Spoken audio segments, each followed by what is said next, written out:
శరీర మనోబుద్ధులన్నీ అజ్ఞానం చేత కంపించబడింది. నీటి బుడగవలే నశించిపోయేవి. వీటికి వేరుగా నేను పరిశుద్ధమైన బ్రహ్మమును అని తెలుసుకో. ఈ దేహం కన్నా నేను వేరైన వాణ్ణి కనుక నాకు పుట్టుక లేదు, ముసలితనం లేదు, మరణం లేదు. ఇంద్రియాల కన్నా వేరైన వాణ్ణి కనుక శబ్దాది విషయాలతో నాకు సంఘభావం లేదు. నేను మనస్సును కాదు కనుక నాకు దుఃఖము, రాగద్వేషాలు, భయము మొదలైనవి లేవు.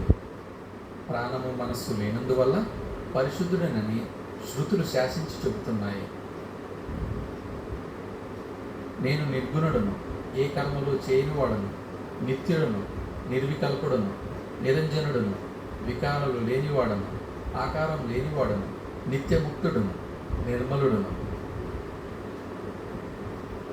నేను ఆకాశంలాగా బయట లోపల అంతటా వ్యాపించి ఉన్నాను. నేను చ్యుతి లేనివాడను. నేను ఎల్లప్పుడూ అన్నింటా సమంగా ఉండేవాడిని. అప్పుడప్పుడు వస్తూ పోతూ ఉండేవాడిని కాదు. నిస్సంగుడును, నిర్మలుడును, అచలుడును.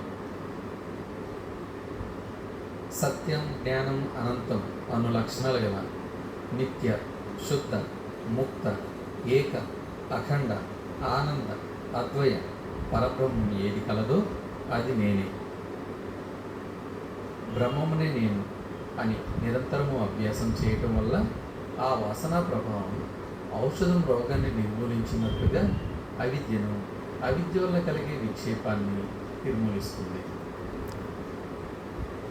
ఏకాంత ప్రదేశంలో కూర్చొని వైరాగ్యంతో, ఇంద్రియ నిగ్రహంతో అద్వయము, అనంతము అయిన ఆత్మను గురించి అనన్య చిత్తంతో ధ్యానించాలి. బుద్ధిమంతుడు సమస్త దృశ్య ప్రపంచాన్ని బుద్ధి చేత ఆత్మయందు లయింపజేసి నిర్మల ఆకాశంలాగా ఏకమైన ఆత్మ నిర్లిప్తమని భావించాలి. నామరూపాలను తొలగించి చూసే విలుపు కలిగి పరమార్థమును గ్రహించిన వాడే సచ్చిదానంద స్వరూప ఆత్మగా, బ్రహ్మముగా, ముక్తుడుగా, ఆనంద స్వరూపుడుగా ఉంటాడు. పరమాత్మ యందు జ్ఞాత, జ్ఞానము, జ్ఞేయము అనే భేదాలు లేవు. చిదానంద స్వరూపము కనుక స్వయంగానే ఆత్మ ప్రకాశిస్తుంది.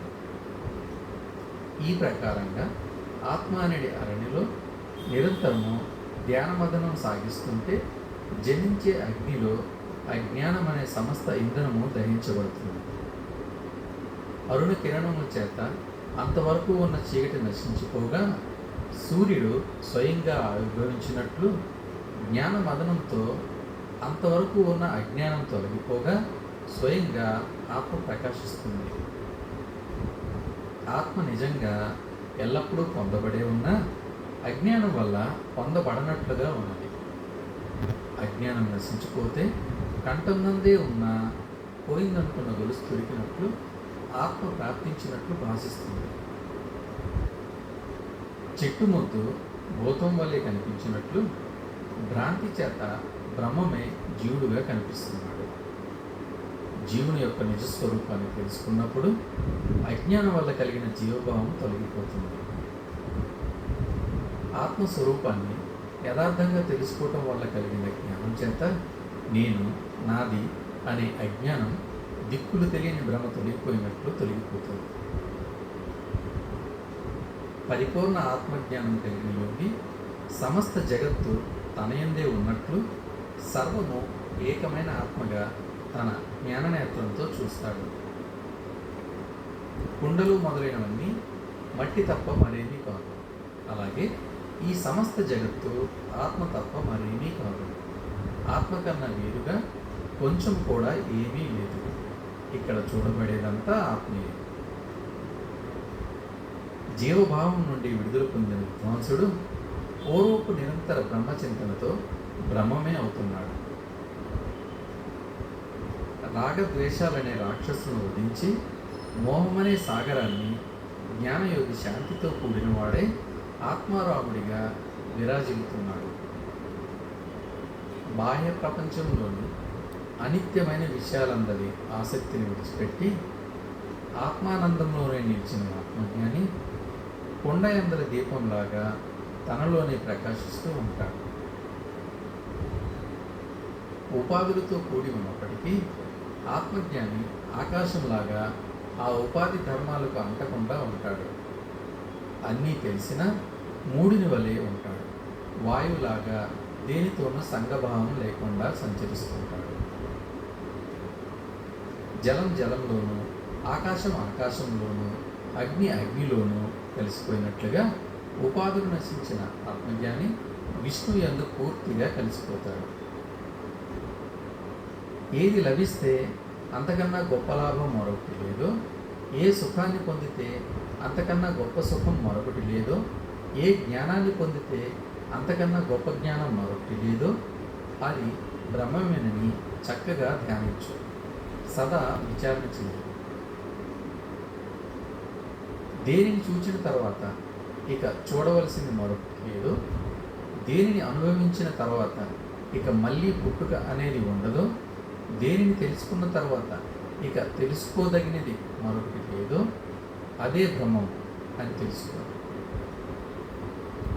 పైన క్రింద అన్ని దిక్కులా నిండి ఉన్న అనంతము, నిత్యము, ఏకము, అద్వయము అయిన సచ్చిదానంద స్వరూపం ఏది కలదో అది బ్రహ్మమేనని తెలుసుకో.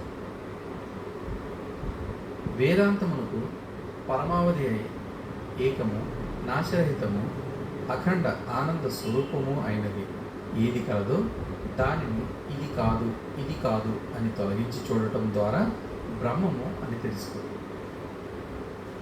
బ్రహ్మానుభూతి ద్వారా పొందిన అఖండమైన ఆనందంలో స్వల్పమైన ఆనందాన్ని మాత్రమే బ్రహ్మాది దేవతలు పొందుతున్నారు. సమస్త వస్తువుల యందు బ్రహ్మమే వ్యాపించి ఉన్నది. దానివల్లనే అన్ని పనులు జరిగిపోతున్నాయి. కనుక పాలయందు వెన్నలాగా బ్రహ్మము సర్వవ్యాపకమై ఉన్నది. స్థూల సూక్ష్మములు కానిది, పొడుగు పొట్టి కానిది, పుట్టుక నాశనం లేనిది, రూపం గుణం వర్ణం పేరు లేనిది ఏది కలదో అదియే బ్రహ్మము అని తెలుసుకో.